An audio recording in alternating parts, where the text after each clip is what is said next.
Já devemos levar 3 ou 4 segundos de transmissão. Muito boa noite ao auditório do Admira Livre Podcast.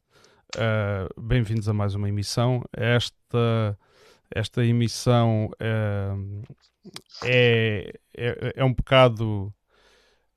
Ainda estou um bocado com a ressaca da emissão que não fiz ontem.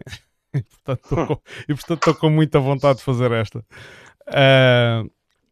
Quero, antes de passar à conversa, e como já é conhecido do auditório, esta forma de operar, passar aqui o nosso genérico.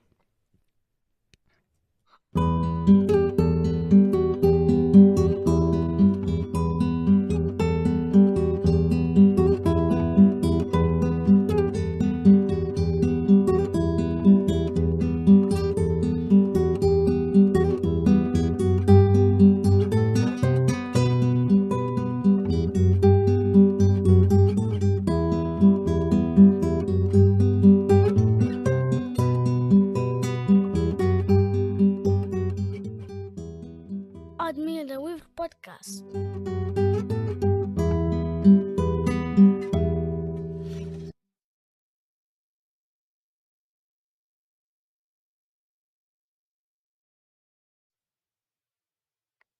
Muito boa noite, António. Ora, António Maurício é o meu convidado de hoje.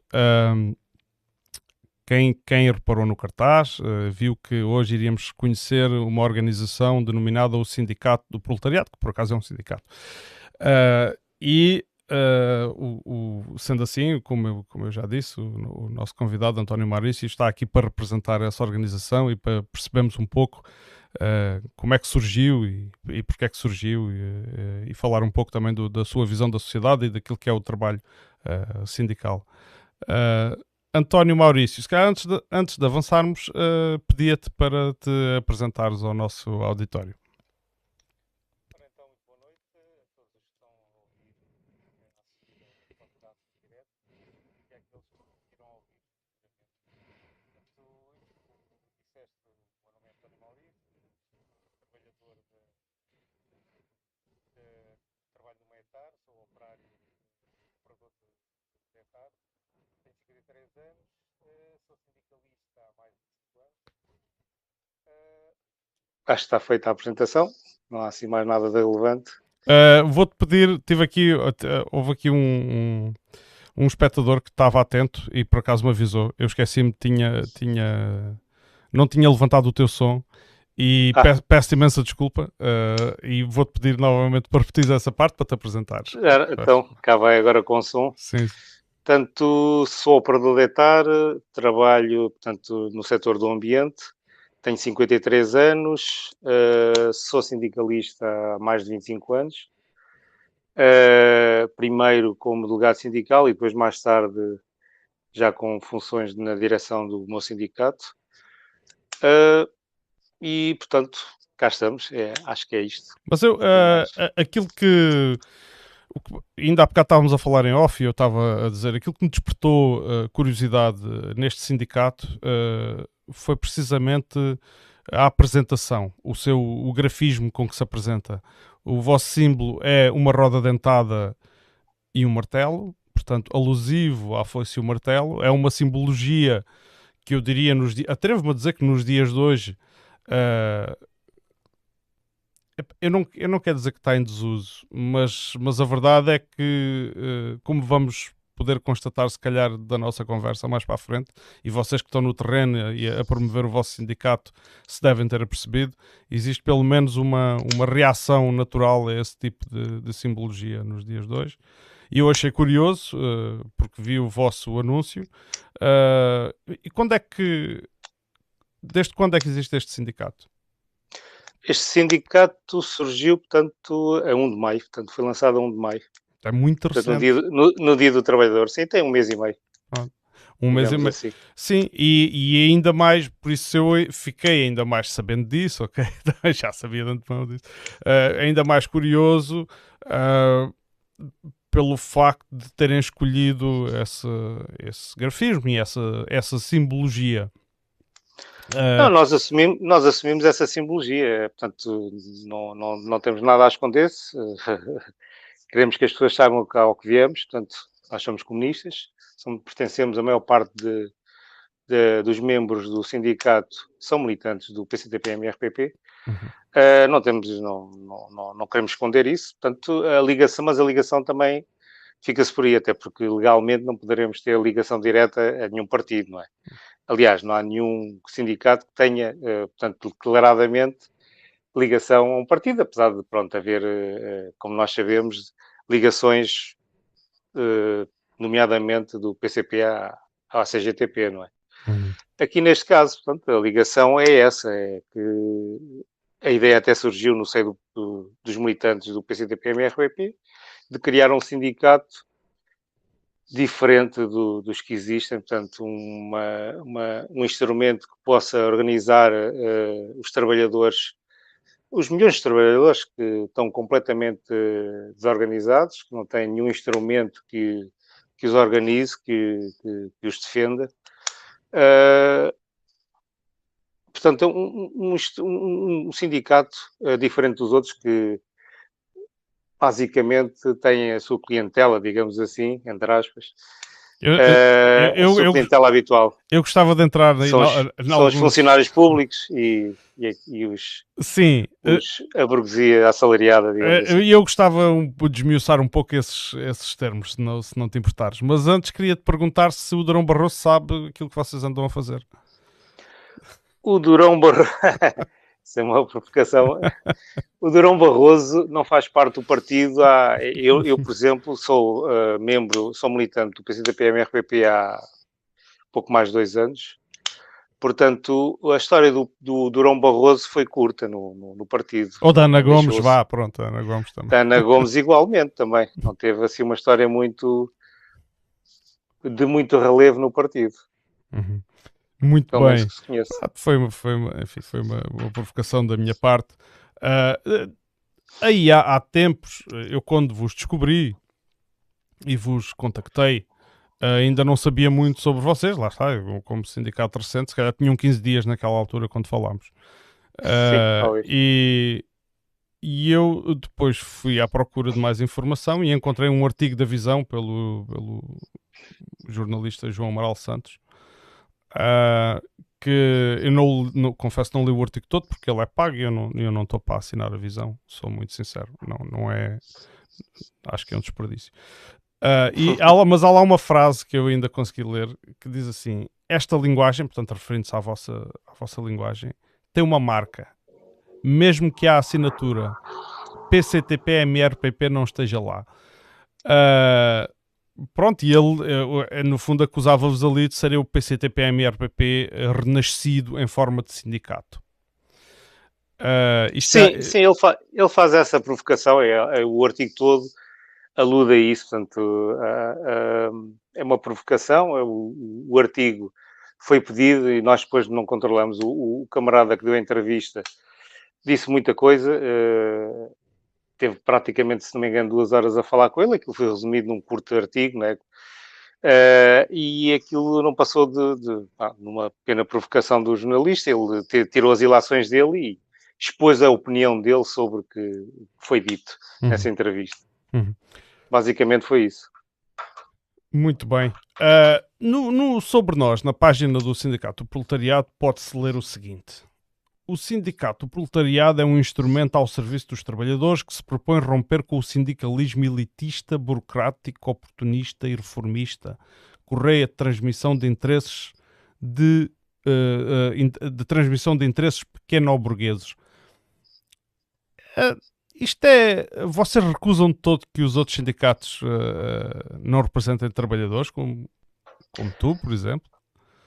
Os outros sindicatos representam, por norma, como eu estava a dizer atrás, setores pequeno-burgueses, da aristocracia laboral, portanto, a tal clientela que eu falei atrás, e eles sentem-se cómodos com isso, portanto, são basicamente funcionários públicos, trabalhadores das empresas do Estado, portanto, das empresas do setor empresarial do Estado, grandes corporações, dos setores protegidos da economia, etc, etc. Se nós formos, eu estive aqui a fazer uma pequena pesquisa sobre as taxas de sindicalização, portanto, elas andam à volta dos 11 a 12% da população ativa. E se formos para o setor privado, essa taxa desce para baixo dos 8%. Portanto, temos uma vasta camada de trabalhadores que não estão completamente desprotegidos, não têm completa organização, nenhuma organização que os organize e que os defenda. Portanto, isso é uma camada de população, nomeadamente entre eles encontram-se os mais favorecidos, racializados, imigrantes, etc, etc. Portanto, e é essa massa de trabalhadores que nós nos dirigimos, mais especificamente. Claro que não vamos impedir, se vier um engenheiro, se quisesse sindicalizar no nosso sindicato, nós não vamos impedir, claro, e defendê-lo-emos o melhor que pudermos. Mas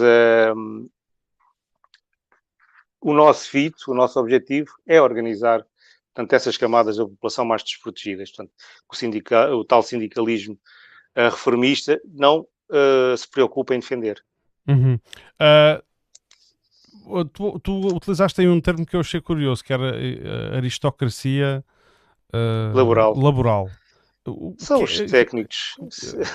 Epá, e até, sabes que pode parecer estranho, se calhar te estás habituado a utilizar estes termos, mas para quem estiver a ver e quem vier a ver isto, se calhar não sabe do que estás a falar e portanto não... Pronto, basicamente o que é um aristocrata liberal? São pessoas com técnicos superiores, bem remunerados, quadros das empresas. Basicamente são as camadas superiores de trabalhadores, portanto, os que têm melhores remunerações, melhores condições de trabalho e de vida. Mas e eles não fazem parte das massas a serem protegidas no conjunto por os sindicatos?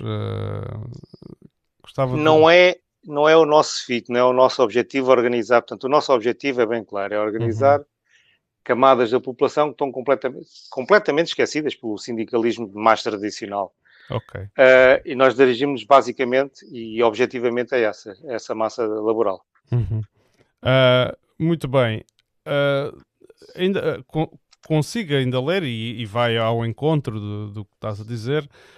Se nos setores públicos e industrial uma grande parte dos trabalhadores é abrangida pela contratação coletiva, que garante, apesar das limitações impostas pelo sindicalismo amarelo, que já vamos ver o que é que isso é, o sindicalismo amarelo, e de conciliação de classes, vínculos laborais sólidos, alguma proteção laboral e salários superiores à média nacional no setor privado, na agricultura, no setor primário em geral, no setor terciário e na chamada economia informal uberizada, predomina a lei da selva. Era isto a que te estavas a referir? Sim, basicamente. Já agora o sindicalismo amarelo significa sindicalismo amarelo é uma espécie de código, digamos assim, que nós usamos já usava quando estava na CGTP. CGTP, as pessoas dos sindicatos afetos à CGTP, por exemplo, mencionavam os sindicatos afetos à UGT de amarelos. Portanto, são aqueles sindicatos conluiados com os poderes instituídos, com o patronato, etc, etc, com o governo. Portanto, a UGT, por exemplo, assina de caras e de cruz praticamente todos os acordos. Então, mas há aqui uma questão que eu gostaria de perceber. Eu entendo as críticas que são feitas aos sindicatos. Aliás, vocês também são críticos. Há bocado falávamos das pessoas terem uma ideia negativa dos sindicatos, mas vocês, enquanto sindicato, também têm uma ideia negativa dos sindicatos.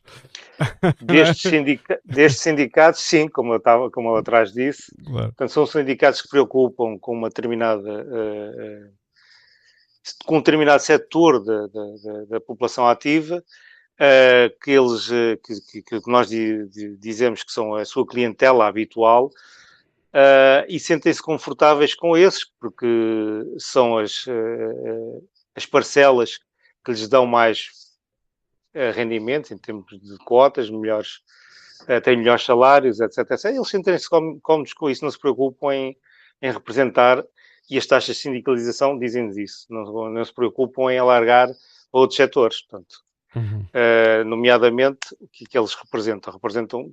A maior parte da fatia é a função pública. Uhum. Professores, funcionários públicos, portanto, técnicos e quadros superiores da função pública, etc, etc. E, como disse atrás, das empresas do setor empresarial, a que eu pertenço também, e das grandes empresas de setores protegidos da economia, por exemplo. Mas a minha questão aqui, e gostaria de discutir isso contigo, é se o facto disso acontecer será por culpa das organizações que preferem estar, portanto, preferem ter esse. Eu não lhe queria. Epá, não quero utilizar termos como nicho de mercado, porque isso fica mal. Mas pronto, preferem estar assim, proteger apenas esses trabalhadores que no fundo são aqueles que têm mais peso na reivindicação. Isso é disso que se trata, Sim, é sim, poder negocial. sim. Ou se é pelo facto dos trabalhadores não estarem, terem vínculos precários e contratos frágeis, que os sindicatos não conseguem lá chegar.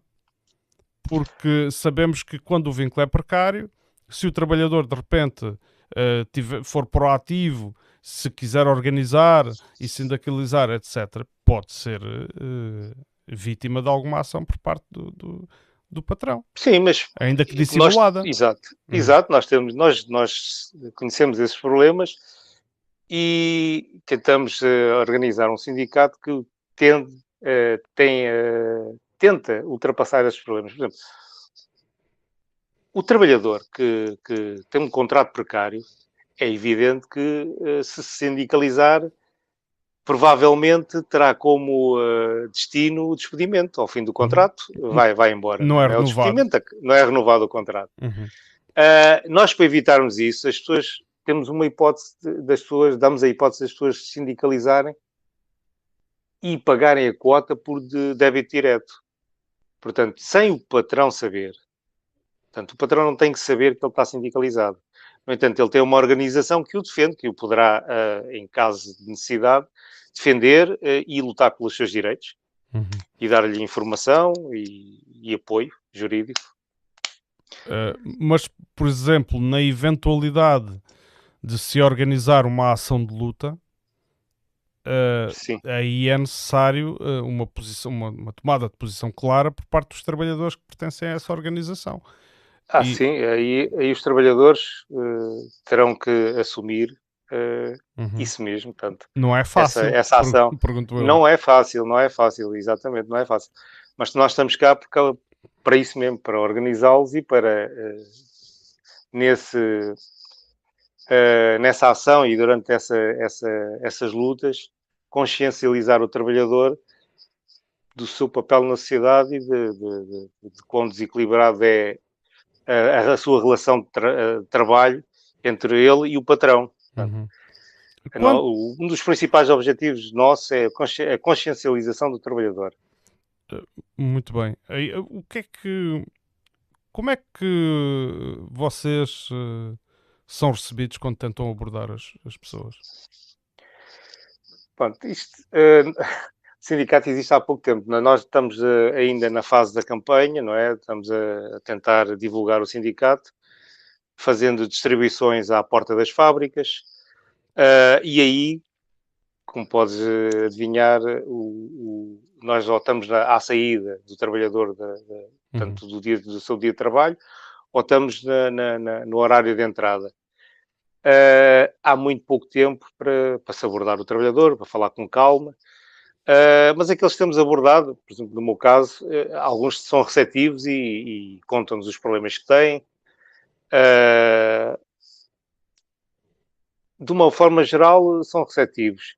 Agora, não há muito tempo ainda não temos muito tempo nem muito trabalho feito para ter uma ideia mais concreta sobre isso. Uhum.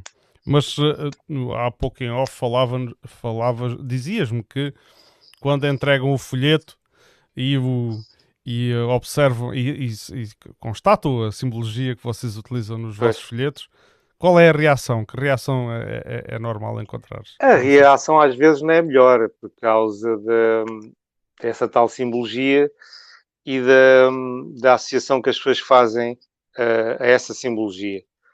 E a associação muitas vezes é depreciativa porque causa, nomeadamente, da ideia que é passada, nós vivemos no Ocidente, não é? A propaganda anticomunista, antissindicatos, anti-esquerda em geral, tem sido forte, foi sempre forte, desde o tempo todo da Guerra Fria. Terminou a Guerra Fria, derrubou-se o Muro de Berlim, mas as ideias liberais continuam, não é? Portanto, as ideias contra os sindicatos são refletidas dessa forma. Portanto, as pessoas têm uma ideia errada daquilo que é um instrumento que os poderia organizar e defender os seus interesses. Portanto, muitas vezes, a maior parte das vezes, portanto, essas ideias são contraproducentes com os seus interesses. Seguramente, se não houver organização nem poder negocial, sobretudo quando, em períodos onde há grandes taxas de desemprego e, sobretudo, desemprego menos qualificado. Porque parece-me a mim, não é? A mão de obra, o trabalhador, está no mercado como uma outra mercadoria qualquer, em função da lei da oferta e da procura. E, portanto, quando há muito de um determinado trabalhador, está sujeito ao mínimo, e se for muito requisitado, aí poderá haver. E há quem diga que isto é uma forma justa. Como é que vocês contrapõem este argumento? Porque dizem assim, então claro, então se não tens qualificações, como é que queres ganhar?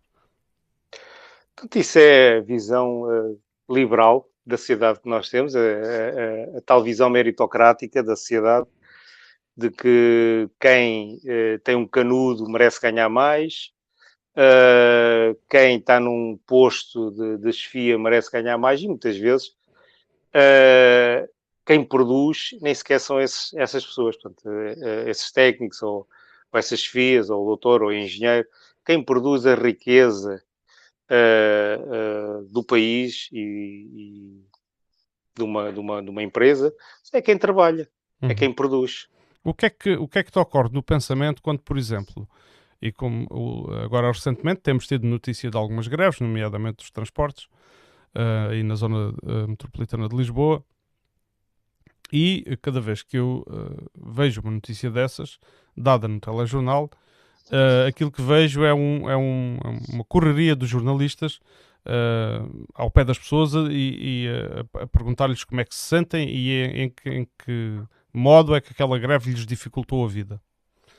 E Pois, raramente. lá está. Como é que tu interpretas isto? Achas que isto. Lá é a Sim. comunicação social, portanto, a virar portanto, trabalhadores contra trabalhadores. Portanto, a dizer que a dificuldade dessa pessoa tem a ver com uma pessoa que está a lutar pelos seus direitos, obviamente, não é? Mas que essa luta está a prejudicar outros, está a prejudicar terceiros. Portanto, é virar uns contra os outros. É a tática do dividir para reinar. Mas, basicamente é isso. sim. E é bem feito. É bem feito? Em que sentido? É bem feito porque conseguem levar água ao moinho deles. Portanto, é bem feito, Exatamente, eficaz, é eficaz. Exatamente, conseguem dividir as pessoas e pôr uns contra os outros. Eu posso admitir que tenho um bocado essa sensação. Sim, a questão da erosão dos sindicatos, portanto, sendo que já tiveram mais força, ao que é que se deve? É porque eu tenho a sensação que mesmo nos setores onde os contratos, onde os vínculos são mais estáveis, nomeadamente pessoas que usufruem de contratos sem termo, muitos assistentes operacionais, pronto, que levam para casa agora os 700 euros, não se mobilizam, apesar de terem melhores condições à partida, porque não estão sujeitos à questão do período de renovação do contrato, não se mobilizam para melhorar as suas condições. Como é que vocês interpretam esta atitude de pessoas que não são privilegiados nenhuns, porque são salários mínimos, mas no entanto têm os contratos, têm os vínculos seguros? Pois, essa questão de ter o vínculo seguro pode ser uma explicação para essa aparente acomodação das pessoas. as pessoas aburguesaram-se ao longo dos tempos, perderam hábitos de luta, muitos, lá está, através da propaganda antissindical, anti-esquerda, etc., etc., abominam a ideia de luta, de sindicatos, etc., etc., e muitas vezes estão acomodados, não veem a saída na luta sindical. Enfim, é isso, para isso nós estamos cá, para agitar as águas e pôr essas pessoas, pronto, pelo menos consciencializá-las do papel que têm na sociedade e de como a luta pode alterar isso. Eu não entendo como é que uma pessoa se acomoda com um salário de 700 euros, não consigo perceber. Não é assim muito confortável, é uma posição desconfortável e eu não percebo como é que pessoas se acomodam em posições que não têm conforto. Se tivessem conforto, conseguia entender perfeitamente. Mas muitas assim... vezes, a maior parte das vezes também tem a ver com os sindicatos existentes. Como eu disse atrás, limitam-se a responder e a defender a sua clientela habitual, esquecendo-se dessas camadas, deste rol enorme de trabalhadores completamente desprotegidos, não é? Os tais mais precarizados, aqueles que têm salários mais baixos, os imigrantes, os trabalhadores racializados, as mulheres, de uma forma geral.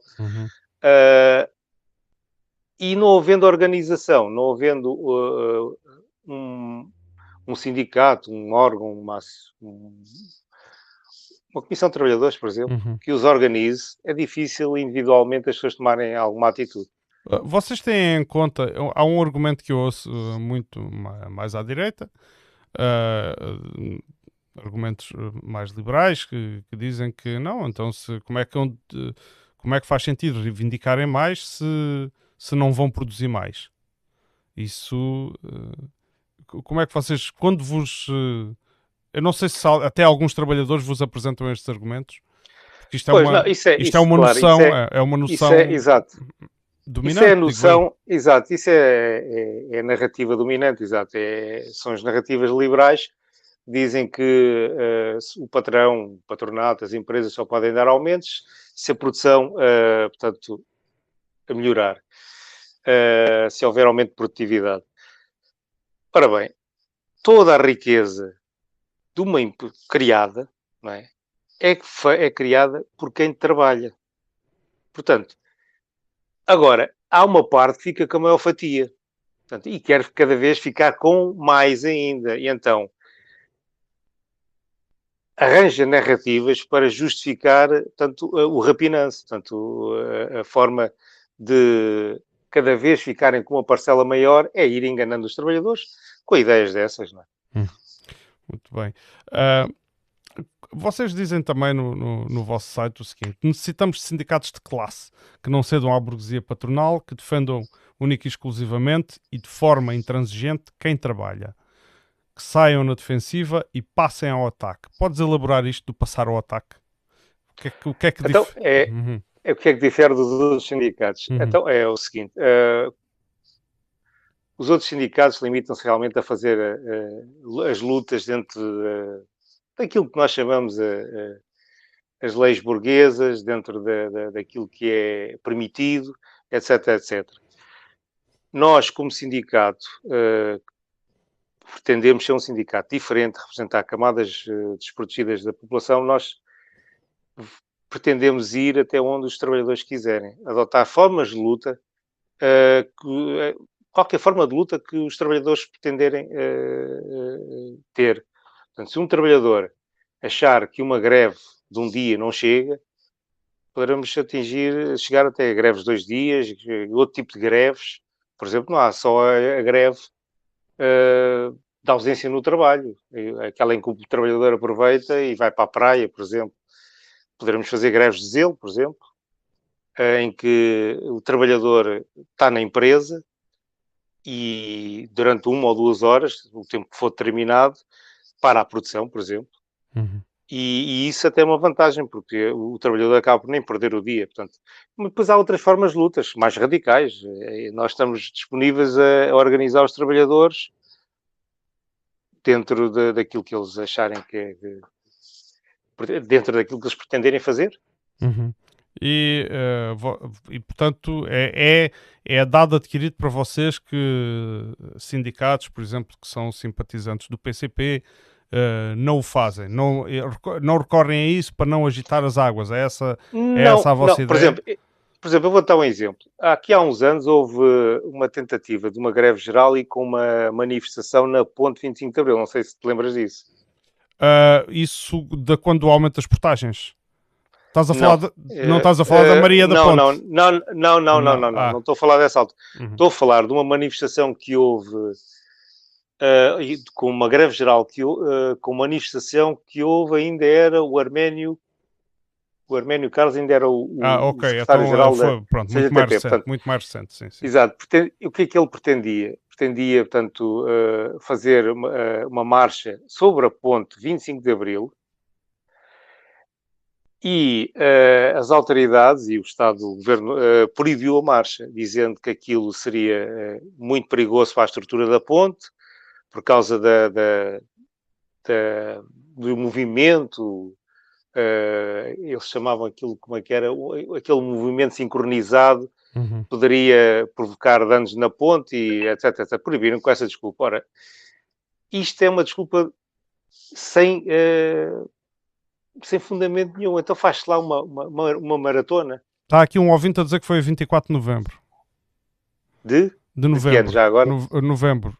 Já agora, politicamente incorreto, se puderes dizer o ano. Mas pronto, adiantando sobre. E tu achas que esse argumento não foi válido, não é? Não era um argumento válido, só que a CGTP e o secretário-geral Arménio Carlos cederam em toda a linha. Portanto, não fizeram manifestação na ponte porque cederam em toda a linha. Uhum. Portanto, isto é um sindicato que é, portanto, subserviente aos poderes instituídos. Uhum. Como é que vocês falam em mudar leis do trabalho? Mas sente que o órgão legislador em Portugal é a Assembleia da República? Como é que se faz isso sem ter assento na Assembleia da República? Mudar as leis. Lá está. Mudar as leis. Nomeadamente as leis que foram instituídas no tempo da Troika. Assim, nós não temos assento parlamentar, mas pronto. Mas temos peso, se os trabalhadores têm o seu peso específico. Portanto, podem pressionar os poderes políticos instituídos a fazerem essas alterações. De qualquer forma, a minha opinião sobre o Código do Trabalho é que ele não precisa de pequenas alterações, ele precisava era de ser todo alterado completamente. Podes dar exemplos concretos de alterações que fariam, se pudessem e se tivessem o poder para isso no Código de Trabalho? Bem, eu, como disse, eu alterava-o completamente, né? Criava outro código. Mas, por exemplo, há leis no que concerne, por exemplo, à limitação dos poderes sindicais, por exemplo. Desde há vários anos para cá têm vindo a ser implementados, portanto, incluídos no Código do Trabalho, cada vez mais limitações. Portanto, há uns anos atrás introduziu-se a figura do serviço mínimo e ela tem sido alargada paulatinamente a cada vez mais setores. Portanto, qualquer dia, até as empregadas de limpeza vão ter que fazer serviço mínimo porque ela assim o vai exigir. Portanto, e isto tem sido único e exclusivamente para limitar, portanto, a ação dos sindicatos. Uhum. Na medida em que o serviço mínimo, no fundo, é garantir o serviço na mesma, mesmo que os trabalhadores estejam em greve. O serviço mínimo, toda a gente sabe que é serviços máximos. Eu já fiz greves na minha empresa e o serviço mínimo, portanto, as empresas hoje em dia, a maior parte delas muitas delas têm já bastante tecnologia incorporada, portanto, são todas informatizadas, etc, etc. Eu sei, por exemplo, que a EPAL consegue estar uma semana sem ninguém lá ir e consegue garantir o serviço às populações. Uhum. Portanto, é muito difícil numa empresa destas fazer-se uma greve que tenha impacto na produção. Claro. Pronto. Mas aí entramos noutro campo. porque penso que o campo tecnológico e os trabalhos que, entretanto, as funções de trabalho que, entretanto, se tornaram obsoletas por causa da tecnologia. Pronto, isso será naturalmente, se já não for necessária uma determinada função, a função é extinta e, logicamente, também penso eu que não fará sentido ter peso numa negociação laboral se ela já não é necessária, ou vocês têm uma visão diferente. Não, é assim, as funções que são extintas, outras são criadas, não é? Porque a tecnologia veio para libertar o homem do trabalho e o que se tem assistido é ao contrário. Uhum. Cada vez está a escravizar mais o homem. Portanto, traz mais responsabilidades, mais trabalho acrescido. E nós vemos hoje em dia as pessoas trazem trabalho para casa e estão ligadas online praticamente e estão contactáveis praticamente 24 horas por dia. Portanto, ao invés de libertar o homem, o trabalhador do trabalho, está cada vez a aprisioná-lo mais. Tenho agora aqui a informação do nosso ouvinte, que dá pelo nome de Politicamente Incorreto, que aliás a quem eu agradeço por ter promovido a página deste podcast aí há uns dias atrás. Ele diz que é em 2011, o ano, 24 de novembro de 2011, a manifestação a que estavas a referir na ponte. 24 de novembro janeiro de novembro de 2011. novembro de 2011, exato. Uhum. Foi pré-Troika, se não me engano. Ou alturas da Troika, sim. Na Troika, sim. Sim, alturas da Troika. A Troika entrou por essa altura, mas acho que foi em 2012, se não me engano. Sim, isto foi uma altura também muito turbulenta para... Foi a altura em que ele pediu a intervenção, portanto, o Sócrates, se não me engano. Uhum. Sim, Ele pediu a meio do ano 2011, se não me engano. Uhum. Sim, já se vai varrendo da memória. Salvo erro, sim. Mas a pergunta que eu tinha feito especificamente era se algumas destas leis, concretamente, pronto, para além dessa dos serviços mínimos, se queres dar mais algum exemplo de leis que deveriam mudar a curto prazo, leis laborais que deveriam mudar a curto prazo. Sei lá, Assim, o regime de trabalhador. Tu disseste-me que eras trabalhador por turnos, correto? sim. Sim, olha, por exemplo, o regime do trabalho por turnos, nós temos uma situação, as pessoas que laboram por turnos há vários anos, por exemplo, têm um envelhecimento precoce associado à acumulação do trabalho por turno. O que é que acontece quando as pessoas passam da situação de laboração por turno para laboração em regime normal? Perdem o subsídio de turno. E é quando o têm. Porque há muitos trabalhadores que trabalham por turno que não têm subsídio de turno. E eu acho que isso seria da mais elementar justiça não se fazer isso, ou não se retirar o subsídio de turno a esse trabalhador. Imaginemos, um trabalhador que faz turnos há 30 anos, por exemplo, no meu caso, por exemplo, faço turnos há mais de 30 anos, ele, por motivos de doença, pode acontecer, que já aconteceu, eu tenho colegas meus que estão nessa situação, por motivos de doença, se o médico do trabalho, se o médico de trabalho disser que ele não pode voltar a fazer turnos, ele imediatamente, a empresa retira-lhe o subsídio de turno. Portanto, o agradecimento que essa pessoa teve por se dedicar durante vários anos a trabalhar por turnos, que é um regime laboral altamente desgastante, a recompensa que ele tem é empobrecer depois. Uhum. Portanto, é esta injustiça que devia ser, pelo menos, legislada e estar no código para impedir injustiças dessas. Uhum. E não está, portanto. Muito bem.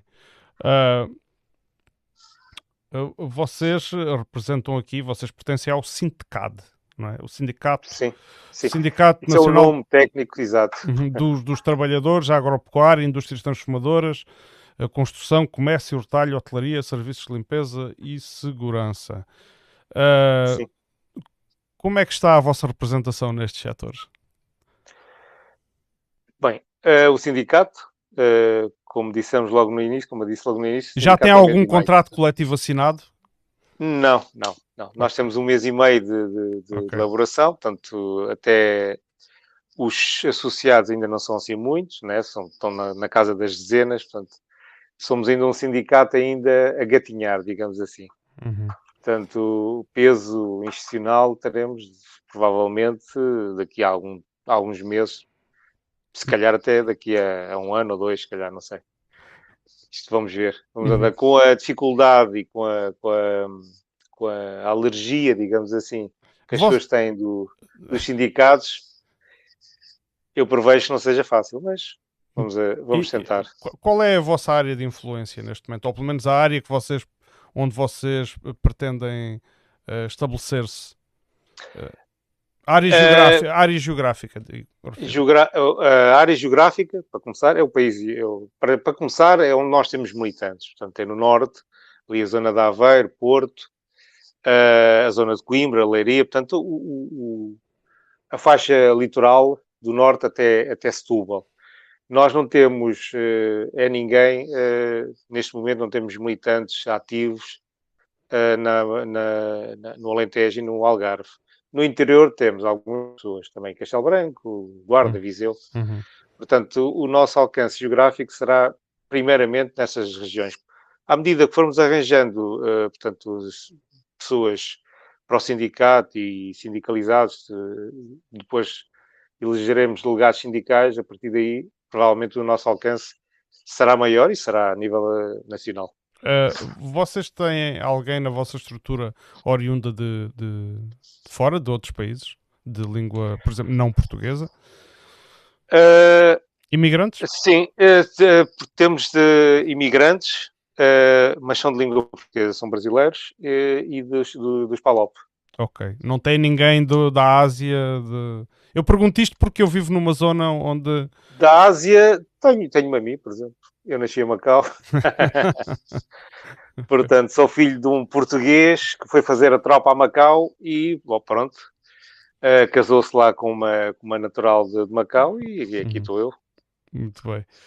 Eu pergunto isto, estava a dizer Uhum. que. Porque eu estou aqui, eu estou em Odmira, geograficamente, no Conselho de Odmira, e aqui existe uma massa muito grande de trabalhadores agrícolas do perímetro de rega do Mira. Sim, sim, E sim. E nas daí estufas. nas estufas, e sei que isto existe noutras zonas do país também, e são oriundos das mesmas zonas, do Sim, Bangladesh, sim. da Bangladesh, sim. Índia, do Nepal, e portanto daí a Uhum. minha curiosidade em Pois perguntar. essa população, essa massa de trabalhadores, essa camada de trabalhadores é muito, muito, muito importante para nós. Só que nós temos que ter uma organização melhor para chegar a eles. Portanto, porque é uma massa laboral de trabalhadores difícil, porque há máfias por trás. Portanto, é algo que teremos que ir quando tivermos mais solidez, mais organização, uma organização maior, com mais Uhum. peso. Mais uma vez, ainda pegando na vossa carta de princípios, vocês têm lá assim: o nosso objetivo será construir pela base a unidade política e de ação do proletariado, com profunda participação na vida das massas e em quaisquer das suas reivindicações, visando assim construir em conjunto a alternativa proletária. Está aqui implícito objetivos para além do trabalho sindical? Volto a perguntar. Está aquilo que eu disse ao princípio, a consciencialização do trabalhador do seu posicionamento na sociedade. Uhum. Mas isso, Portanto, mas é isso, através da luta, dessa luta coletiva, que nós vamos tentar, portanto, consciencializar e elevar a consciência dos trabalhadores em geral. mas pretende extrapolar isso, por exemplo, para o partido e para a organização partidária e para, Quiçá, no fundo temos, para crescer eleitoralmente? quiçá, Uhum. pode ser uma hipótese, não é obrigatório, mas acontece com os sindicatos CGTP, Uhum. por exemplo. Ah, muito bem. Eu hoje já levei aqui uma data de ferroadas, mas, mas é assim, pus-me a jeito. Muito bem. Olha, António, eu queria só. Eu para já costumo dar no fim uma hipótese do convidado querer dizer mais alguma coisa, alguma questão que não tínhamos abordado e alguma mensagem que queiras passar. Por norma, faço isto com todos os convidados. Antes de terminar, e depois queria só fazer uma pequena pergunta sobre o PCTP-MRPP, mas antes dava-te a palavra Uhum. se quiseres fazer alguma declaração. O que me apraz dizer neste momento é que, pronto, é dizer que o sindicato do proletariado está, portanto, em funções há pouco mais de um mês e meio. mas que nós somos um coletivo de trabalhadores que, portanto, sentiu a necessidade de criar um instrumento de organização e luta coletiva para servir todos os trabalhadores, sobretudo os mais desfavorecidos, que não se revêem nos sindicatos, portanto, mais tradicionais, os sindicatos reféns dos partidos políticos, subservientes ao governo, que organizam basicamente setores burgueses e pequeno-burgueses, deixando à mercê da exploração, dos desmandos do patronato, toda uma vasta camada da população que está sem nenhum instrumento de organizacional ou institucional que permita fazer face à exploração e ao ataque do patronato. É isso. E que o Sindicato do Proletariado existe para combater isso e que estamos cá para receber quem quiser, portanto, engrossar a luta. Portanto, vir para o Sindicato do Proletariado engrossar a luta. Muito bem. O PCTP-MRPP é um partido que não tem a representação na Assembleia da República, tem visto também um forte declínio na sua votação. Eu vou fazer uma pergunta direta, que é o que é que vos torna uns comunistas diferentes? Bem, essa pergunta é assim, para um militante recente, é difícil, mas é assim, o PCP, eu pessoalmente, e a maior parte dos meus camaradas não considera o PCP, isso agora é uma provocação tremenda a ti e a todos os militantes do PCP, nós não consideramos o PCP um partido comunista. O PCP, eu considero o PCP um partido social-democrata, que é um partido que está acomodado, portanto, ao regime democrático existente, está no Parlamento e, portanto, vota a favor de orçamentos que financiam, por exemplo, a NATO, que calcionam a União Europeia e por aí adiante, portanto, e estão no Parlamento a mitigar aquilo que é a democracia burguesa, portanto, e a calcioná-la. Muito bem, são de facto duras palavras, mas em democracia é mesmo assim. Temos que ouvir e os argumentos uns dos outros. O PCTP tem um problema que tem que ser resolvido, que é da sua estrutura estar muito envelhecida, precisa de rejuvenescer, portanto, tanto a sua estrutura de militantes, como rejuvenescer e reestruturar toda a sua comunicação com os militantes, com o exterior, com a sociedade. Tem que resolver uma série de problemas para sair da situação em que está. Portanto, e tem entrado jovens para o partido e com eles vamos ver se conseguimos recuperá-lo. Ainda existe jovens hoje em dia que se identifiquem com o PCTP, cada vez mais. Cada vez mais. Eu, quando entrei para lá há 2 anos, portanto, havia poucos jovens. Neste momento, já há uma boa quantidade de jovens que têm aderido ao partido, até por causa desta situação do sindicato,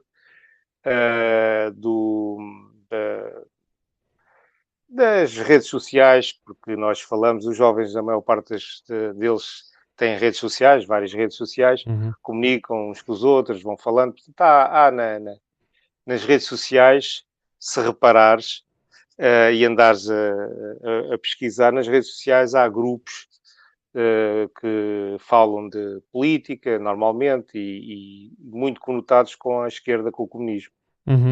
Mas podes-me dar um exemplo de um desses grupos que esteja conotado, por exemplo, com o PCTP-MRPP e que veicula as suas mensagens? É porque eu não conheço Grupos genuinamente. organizados, não, grupos organizados não conheço nenhum. Agora conheço elementos, pessoas, portanto, que vão falando e que têm ideias similares às nossas. Sim, mas Portanto, grupos de rede social, páginas de rede social, por exemplo. Vocês, por exemplo, têm uma estou a página tentar. no Instagram, não é? Sim, nós temos uma página no Instagram, no Facebook e no Uhum, Twitter. uhum. Uh, já tivemos, deixa ver, estou aqui a tentar ver algumas pessoas que eu me estou aqui a tentar lembrar, têm algum, há um podcast, não sei se já passaste por ele alguma vez, que é o Comboio Suburbano. Não, mas irei verificar. Pronto. Havia páginas que eu seguia com atenção, uma sobre o feminismo comunista, com capa, outra sobre, olha, uma que era nossa, que atualmente não tem tido muita atualização, portanto tem estado parada. Era uma sobre o sindicato, por exemplo, que era, como é que se chamava a página? Já não me recordo, só um momento. Se não te recordares, não faz mal, deixas depois nos comentários. Pois, estou Podes aqui a deixar tentar o me link depois recordar. para os comentários. Olha, António, Sim, muito obrigado por teres aceitado o obrigado convite. eu. Obrigado eu. Ah, António Maurício, do Sindicato do Proletariado, sindicato esse que tem alguma afinidade, diria, toda com o PCTP-MRPP. Já é pouco usual nos dias de hoje, eu tenho que referir isso. Mas encerramos assim hoje. Eu quero anunciar que amanhã espero haver podcast outra vez. O podcast da manhã é mais uma tentativa de entrar... internacionalizar o Admira Livre Podcast. A última, que era ontem, teve que ser cancelado porque o nosso convidado teve algumas questões pessoais à última hora e adiou para dia 22. O autor do canal do YouTube Military Summary, que é um senhor que faz uma análise muito imparcial e muito detalhada daquilo que se passa na frente de batalha na Ucrânia. E amanhã tentaremos, e é como digo, tentaremos. Eu vou ainda anunciar, mas eu tenho sempre receio em anunciar e depois ter que estar a desmarcar. Sinto logo que estou a desiludir pessoas e não gosto nada de estar nessa posição. E o que é que vai acontecer? Vamos tentar fazer um direto com alguém que vive em Donetsk, que vive na cidade de Donetsk e que emigrou para lá dos Estados Unidos já há 8 anos. E portanto que tem uma perspectiva de quem mora lá e de quem já combateu inclusivamente ao lado dos separatistas ucranianos. Não é, sei que pode não ser fácil, até porque Donetsk ultimamente, segundo as últimas notícias, tem estado a ser alvo de fortes bombardeamentos. Mas a intenção, e está combinado, é fazermos esse podcast amanhã. O nome do senhor chama-se Russell Bentley. Já foi banido, entretanto, das redes sociais que nós conhecemos. Encontrei-o no VK. E assim, esperemos ter um feedback. Obviamente que tem um lado definido, bastante claro. Mas temos que ouvir todos os lados. E terei todo o gosto em ouvir alguém que dá um testemunho na primeira pessoa, muito próximo da frente de combate. Só me resta dizer uma boa noite, agradecer ao António Maurício mais uma vez, e já sabem, a todos aqueles Obrigado. que vierem a ouvir o Admira Livre Podcast e que passem pelo Admira Livre Podcast, não se esqueçam de lá deixar o likezinho. Há aqui outra coisa que eu queria dizer, talvez devesse fazer um vídeo separado para este tipo de coisas, para este arrumo de casa, que é até agora tenho andado muito mais dedicado ao canal do Facebook. O Admira Livre Podcast nasceu em Odmira e dada a natureza do seu auditório, o Facebook tem sido o palco principal. Mas uma vez que que tenciono fazer umas emissões periodicamente dedicadas a uma parte internacional, portanto, e emissões nomeadamente em inglês, faladas em inglês, conversadas em inglês. Peço também para, se tiverem a oportunidade, passarem pelo canal do YouTube e deixarem lá o vosso gosto e para fazer crescer aquela página. O Admira Livre Podcast não tem qualquer remuneração, não temos nada monetizado, é totalmente suportado pelo autor, neste caso. Obviamente a ficha técnica tem lá mais nomes, foi de pessoas que deram ajuda voluntária, nomeadamente a arrancar com o podcast, e não vou dizer nomeadamente mais vez nenhuma, a arrancar com o podcast, grafismos, música, esse tipo de coisas assim, e portanto tem que constar, e foram e são uma ajuda muito importante. Mas essencialmente o poder editorial está todo na minha mão e de contactos. Pronto, posto isto, se forem ao Linktree do Admira Livre Podcast, estão lá os links todos. O link para o site, para o website, eu ainda estou a pensar se vou manter o website. Dá um bocado de trabalho manter aquilo atualizado e chega a ser um bocado redundante. Ainda vou pensar se o vou manter. Mas para já é assim. Daqui a bocado está disponível a versão áudio no Anchor, Spotify, mais uma catrafada de aplicações podcast. Muito obrigado, muito boa noite. Eu vou voltar a passar o nosso genérico.